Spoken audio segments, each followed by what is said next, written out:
Welcome everyone! In this video, we are going to be diving into my top 5 best teams for the Mountain Cup. The Mountain Cup is a brand new specialty cup introduced this season. Should be pretty fun. It takes place at the Great League format, which is a maximum CP limit of 1,500. And it only allows ground types, steel types, rock types, and ice types. I think those are all the elements that make up a mountain, so it's the name Mountain Cup.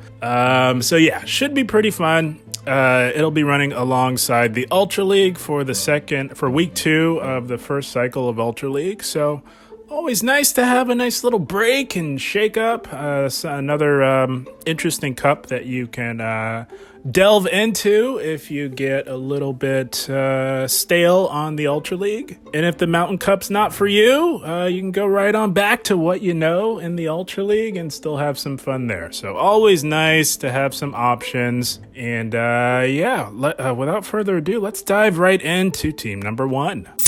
All right, my friends, here we go. Team number 1, a very strong and solid team for the Mountain Cup. It leads with Shadow Gliscor on the lead, Walrein on the safe swap, and Bastiodon in the back to close the game strong. So the idea with this team, much like our mud boys, like Swampert, they hate grass, so very much like them, Gliscor absolutely hates ice. That is its one kryptonite. Other than that, Gliscor is going to be very powerful, very effective, very strong in this meta. And the reason why is because it's a flyer, it runs wing attack, very spammy. As a shadow, it's not as bulky as you'd like to see, but that damage output is quite nice because on its own, without the shadow, yes, you do get a little bit more bulk, but it just falls a little bit flat on the damage output. But if you don't have a shadow and you do have a non-shadow, I think the non-shadow is certainly worth exploring as well. So the idea, the 2 back Pokemon protect it from the ice types, which I think we will see quite a bit of because there are a lot of very strong ground types at the top of the ranks here on PvPoke. So protect Gliscor from ice and let it roam free and wreak havoc. That's the idea here. So let's have a look at this scorecard here, and there we go. All right, not bad at all. Pretty strong scorecard so far for team number 1. We get an A for coverage, A for bulk, you do get a C for safety, and an A for consistency. Not bad. The C for safety, of course, is for Bastiodon. Which I think is a bit of a hot take of a pick, but if you want to protect something from ice, there are a few better Pokemon to do that than Bastiodon. And to a much lesser extent, Bastiodon has the bulk and the typing to hold up to the potential Razor Leafers that we may see pop up. So let's have a look at these matchups here. And not bad at all. Pretty solid overall. Do keep in mind that this is these results. It's sort of an average or an amalgamation of all of the outcomes of the 0 and 1 shield. So do keep that in mind. So something like Lucario. Lucario does not beat Gliscor in the 2 shield, which is what you would be encountering if you were to lead with Gliscor for team number 1. You do thoroughly dominate Lucario in the 2 shield, which is what you would be encountering with Gliscor on the lead. Same goes for Escavalier, which is why the dynamics of this team are quite strong. But you just can't encounter any ice types. If you do, you are out of there just as fast as you possibly can be into your Walrein safe swap. You will likely draw out a counter user, maybe a grass type, maybe an opposing steel type, and Walrein is dynamic enough and has the coverage to perhaps grab some shields, maybe even flip switch for you. But you do want to draw out that counter user so that Bastiodon can perhaps close the game for you. That's how the team is designed and and constructed. And if you follow the formula, you should have some very early success pretty early on as people are trying to figure out the meta and trying to hack the meta, gathering their data to hack the meta. So yeah, I would hop on this one pretty early on. Midway through, you may have to change it up a little, perhaps to another team on this list, but I think starting out, it will be quite strong. So that is team number one. Gliscor on the lead, Walrein on the safe swap, and Bastiodon in the back to close the game strong. And with all that said, that is team number one. Let's have a look at team number two. All right, here we go. Team number two, another very powerful and dynamic team for the Mountain Cup. It leads with Diggersby on the lead, Frostlass on the safe swap, and Walrein in the back to close the game strong. So, ABB style team. If you guys tune into this channel regularly, excuse me, holy smokes, you will know how fond of ABB teams I am. And that is exactly what we have here. Diggersby on the lead. Gonna have some problems with ice to an extent. So we have got two very strong ice types that can actually fight back and combat other ice types in the meta. And at a glance, you might be thinking this team is ABA weak to a fighter or a counter user. And technically, you'd be right. However, Diggersby is quite bulky and has access to Fire Punch. The two most prominent counter users and likely the most heavily utilized counter users are incredibly weak to fire damage. So take that with a grain of salt. I would not be concerned, as Diggersby actually beats the two most prominent counter users, that being Lucario and Escavalier. So do keep that in mind. And let's have a look at the scorecard. And how about that? Not bad at all. Pretty solid scorecard overall. Quite good, to be exact. We get an A for coverage, B for bulk, A for safety, and a B for consistency.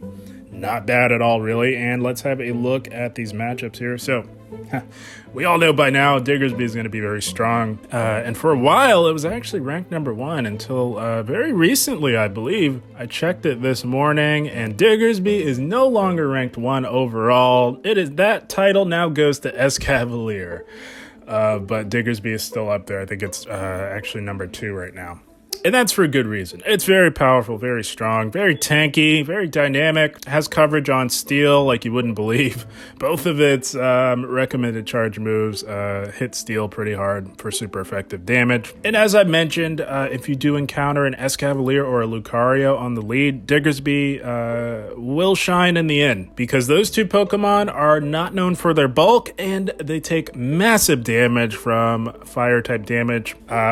So you can just rest assured that you'll do just fine on the lead with either one of those two. And if things go awry, you've got Frostlass in the back, which has a resistance to fighting type damage. So the counter user is not a big deal for this team. It's just on ice types and something like a Marsh Stomp. The Mud Boys, I would not stay in there for any amount of time, as you've got two amazing answers to the Mud Boys in the back in the form of Frostlass and Walrein. Ice and Mud Boys, you're getting out of there and into your Frostlass, and gonna look to play on from there. Either grab a shield advantage or look to flip switch, particularly if you're making a hard team read. So that is team number two. Very strong, very solid, very dynamic. It leads with Diggersby on the lead, Frostlass on the safe swap, and Walrein in the back to close the game strong. So that is team number two. With all that said, let's have a look at team number three. All right, here we go. Team number three. Another very strong and powerful team for the Mountain Cup. It leads with Escavalier on the lead, Diggersby on the safe swap, and Whiscash in the back to close the game strong. So another ABB style team on the list. Very strong, very powerful. You want to really protect Escavalier from any potential fire type damage, and to an extent the flyers as well. And you might be asking, well, why do you have Whiscash in the back? Well, Whiscash has a lot of play.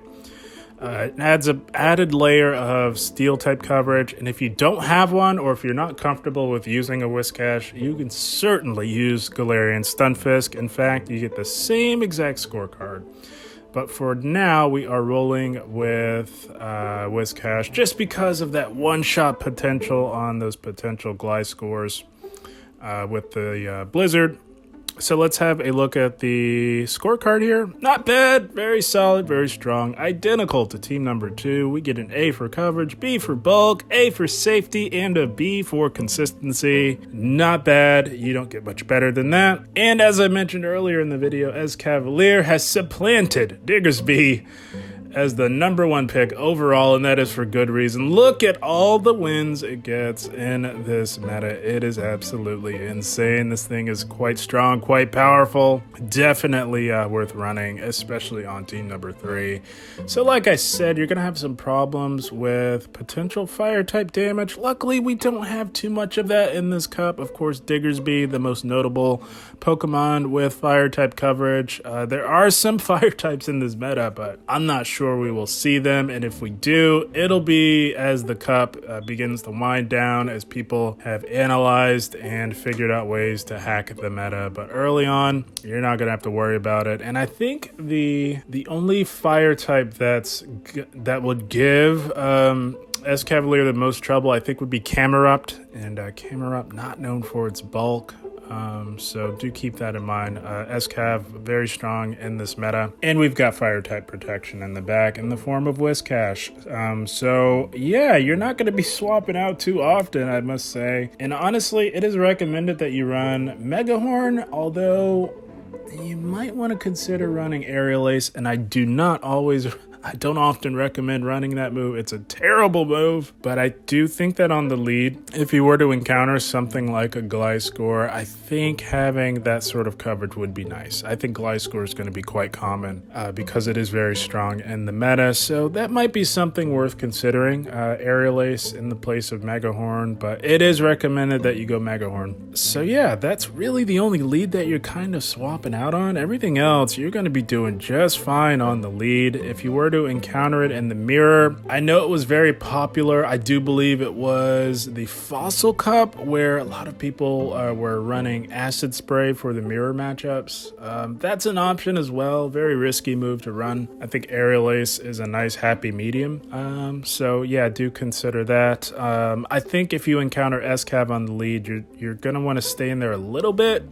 Get it within Fire Punch range and then make the play in Diggersby. If you're really good, you'll catch the move on Diggersby, but I don't think you'll want to stay in there for the long haul on the mirror matchup.